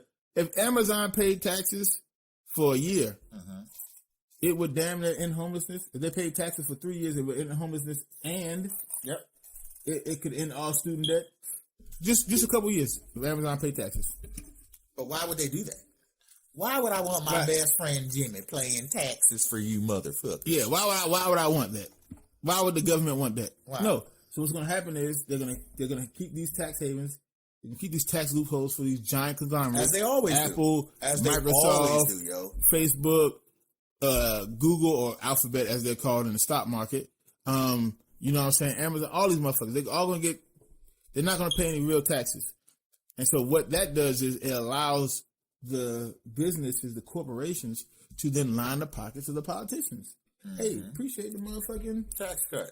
Appreciate the tax cut. Appreciate that you let me not, you know what I'm saying? $40 million real quick for your next campaign. And that's all it is. It's good all, for you. Like the great late George Carlin said, it's one big fucking club and you ain't in it. And that's all it is. That's why they switching the language up with these checks. Because they really, I keep telling y'all, it's frustrating because it seems like as a people, like as a society, we're losing critical thinking. We're not using it. We're actually losing the ability to think critically. We're actually losing the ability to have intelligent dialogue. We're actually losing the capability to simply look at shit with common sense. You're being more social, but you got to be more social though. No. I'm saying. No. I know you're losing critical thinking. Even if we're being extra social, like when we're being extra social, you know what it's been. You know what it's about. What TikTok dance did you do? What's the new TikTok dance? What's the new challenge? What's the new old Cardi B popping her ass again on the internet? Old Meg Thee Stallion twerking again. He shot her in both foots. You know, God damn it. I had to bring that up. He shot her in both foots. God damn it. He didn't have to. Jordan, I'm pleading to you, brother.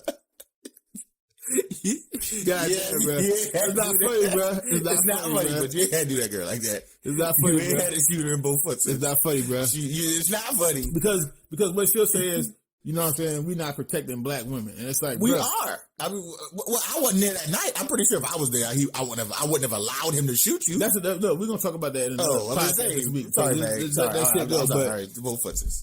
But it's at this point, bro, it's like, we're losing touch with our intelligence. Yeah. And I agree. And it is not a coincidence. You know what I'm saying? No. It's not a coincidence that we're losing touch with our intelligence, given that every device now does everything you should that we did for ourselves 30 years ago. That's true. You know what I'm saying? That's true. Just 30 years ago. Yeah. Not even 30 years ago. 20 years ago. 2001. Listen, you took the words right out of my mouth. I hire people who cannot stop a pop-up blocker, who can't open a PDF, and who doesn't know how to use hard keys on a keyboard. And when I say hard keys, I'm talking like Control-C, Control-V, Control-Alt-Delete. Like, you sit up, like, I'm like, how old are you again? I'm 24. I'm like, right. I knew that at 24. Like, and again, just 20 short years ago, the shit that you know now. Think about this way, bro. Like, you can't hard key? Like, Soho Karen exposed her racism because she didn't have her phone. She exposed to the world the true racist, the true prejudiced person that she is. She lost control simply because she didn't have her phone. She didn't have her phone. And her excuse to Gayle King during that insane interview was, what if you lost something that had everything on it? Why does your cell phone have everything about yourself on it, to the point where once you lose it, you can no longer function as a decent human being in our society? Doesn't that tell you something? Mm-hmm. Shouldn't that tell you something? Yeah. Shouldn't you be alarmed by that? Yeah. And I'm not talking to Soho Karen. I'm talking to the world. Yeah. Shouldn't you be alarmed by shit like this? That people out here and again, it's not just her. The majority of people right now, bro, straight up. That's crazy. If I lose my laptop, I'm like, I gotta fucking kill somebody. Ready for this? Yeah. Your wallet or your phone? Which one would you rather leave at the crib? Truth be told, my phone. Because I gotta have my wallet. I need my wallet. For a couple of things, you know. I mean, number one. This joint right here got an app on it where you can put your card in. And I do Apple Pay. I can do all that. Yeah. And Apple Pay is ingenious. I use it all the time. But I'd have to have my phone. I never leave the house without my check, which is my phone, my keys, and my wallet. And I've seen people be like, damn, I left my wallet at the crib. No, sorry, I got my phone though. Wow. Driver's license in the all identification. Yeah. Everything, bro. All that stuff. Cars and all that shit at the crib. Mm-hmm. Don't matter. Why would you put? Anyway, that's a tangent. That's another conversation.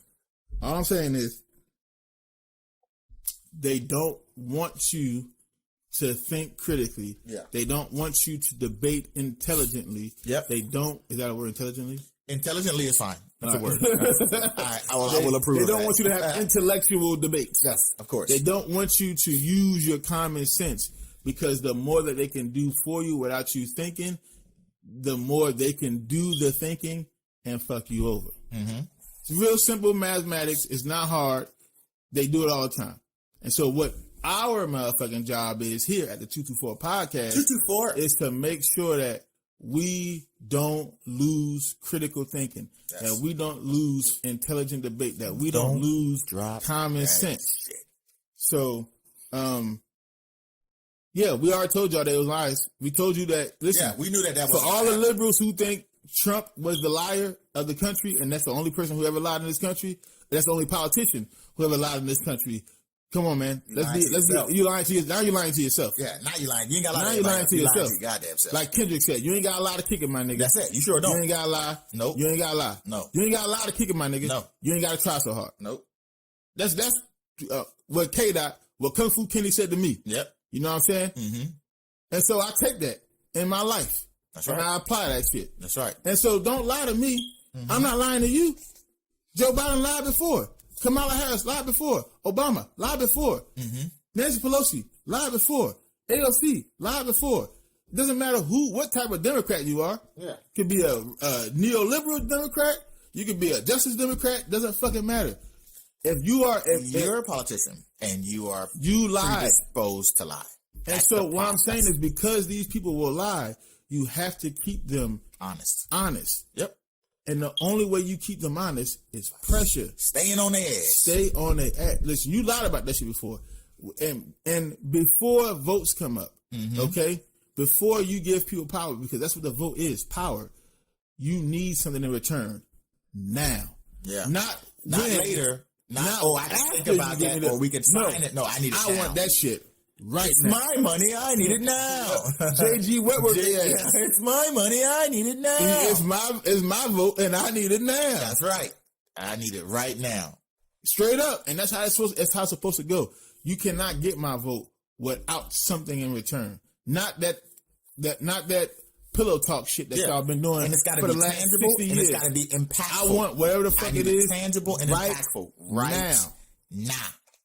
And if you can't do that right now, then you can't get my vote. Yeah, I either need it right now, or you can go on now. Yeah, I either need it now, or you can go on now. Real rap. That's it. That's all it is to it. That's right.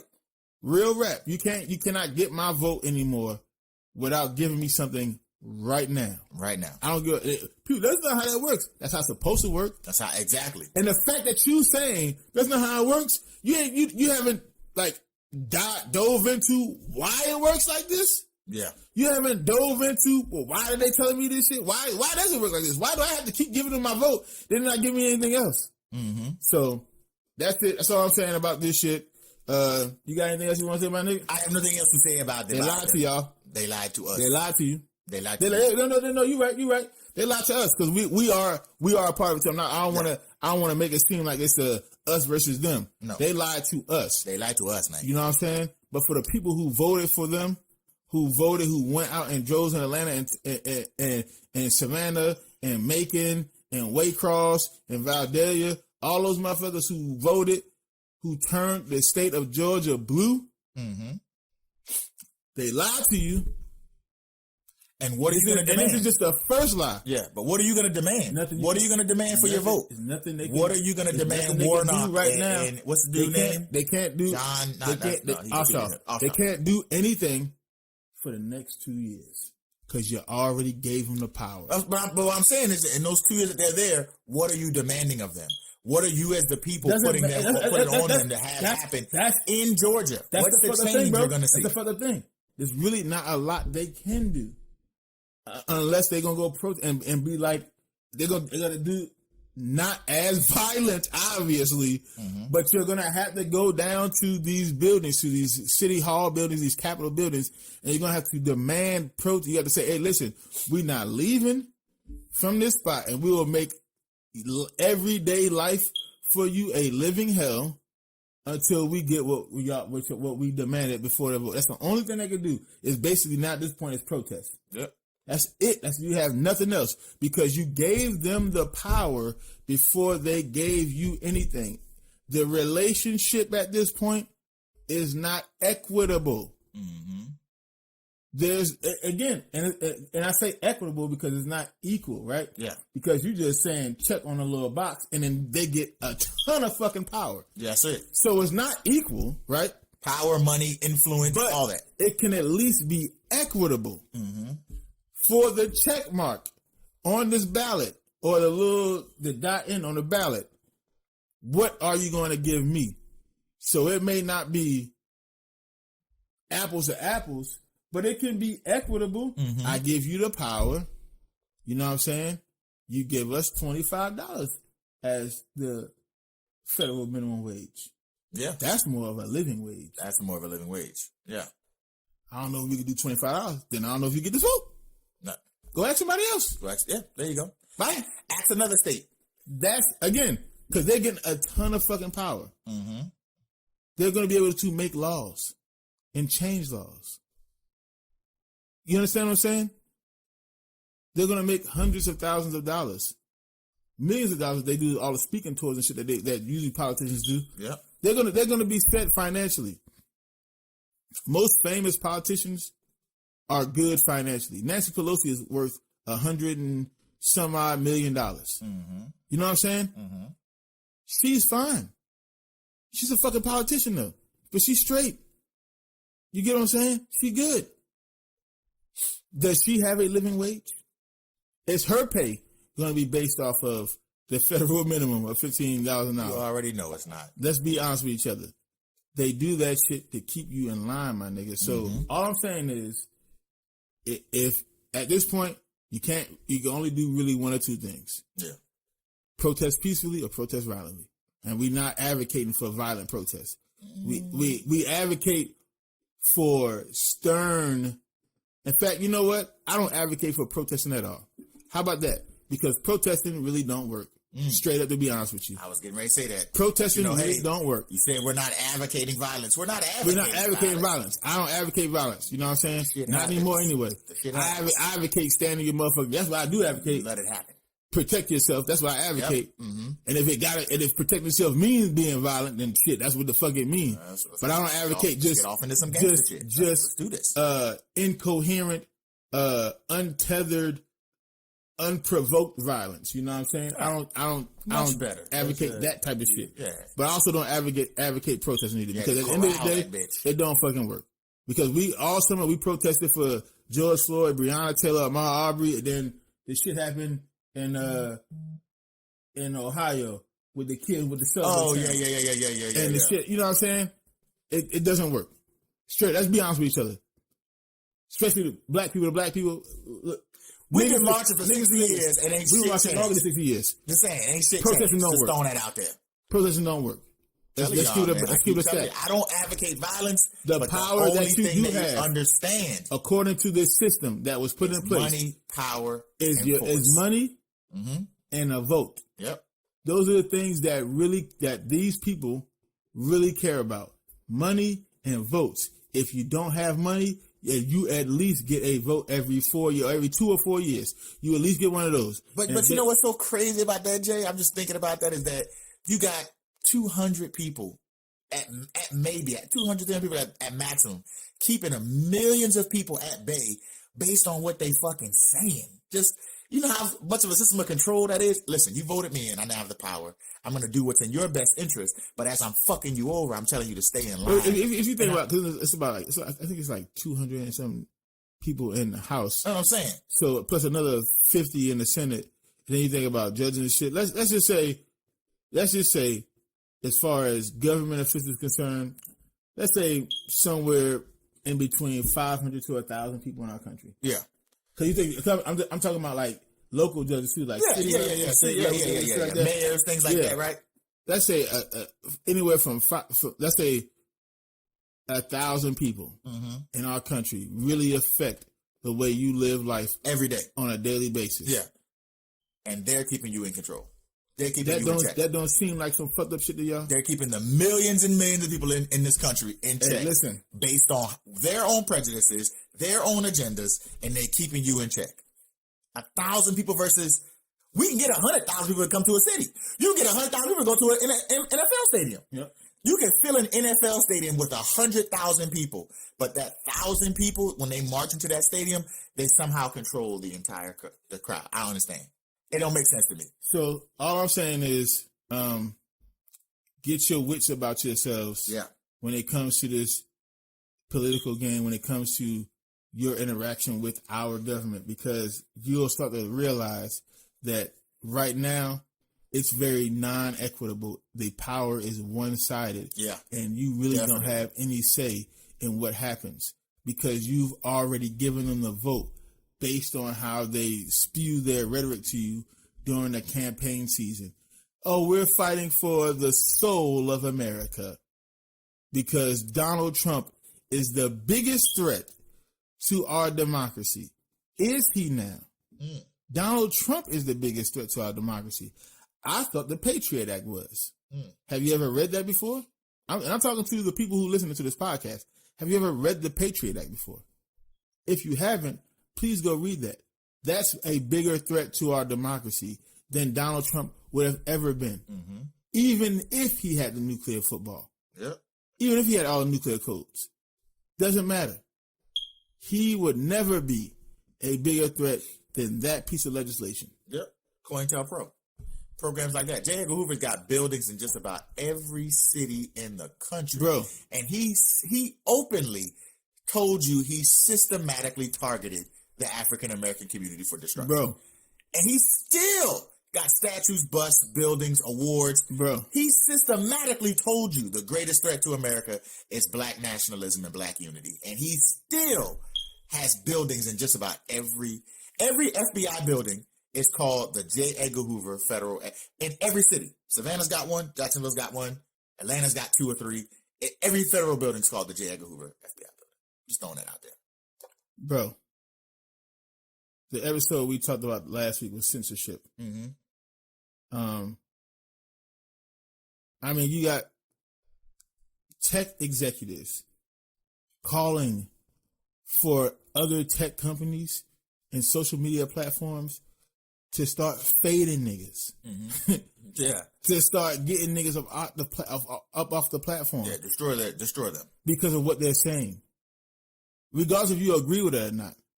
Get them the fuck out of there because of what they're saying. It's not going to happen. That is more dangerous. Yep.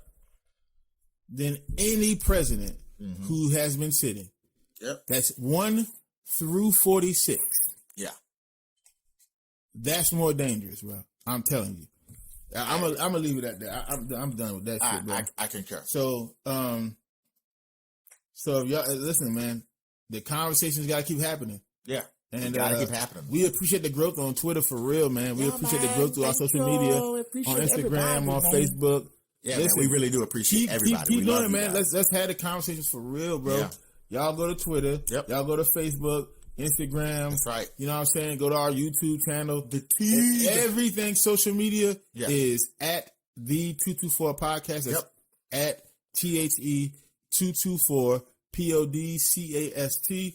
It's the same exact thing for all streaming platforms. So if you want to get your podcast fixing, that's right. That's at the 224 podcast. We're on Apple, Spotify. That's right. You know what I'm saying? We're on iHeartRadio. Yeah, we're on Pandora. I love that jingle. Tuned in. That's right.